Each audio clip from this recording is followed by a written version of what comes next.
Hello everyone, welcome to the Power BI Projects course. In this video, we are going to introduce ourselves with this project.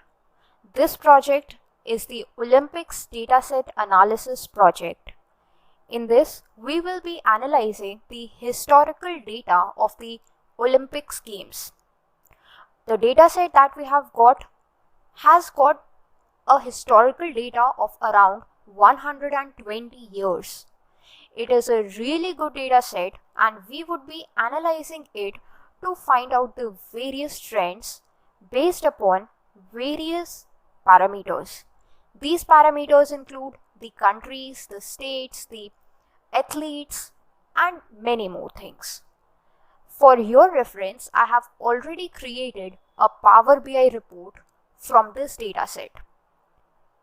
This is how it looks. As you can see, I have combined various things, various analysis tools in this. I have used different types of visualizations which include tree maps, line charts, ribbon charts, pie charts, even tables and matrices as well. So this is what we would be creating at the end of this project. This Power BI report will be used for reference.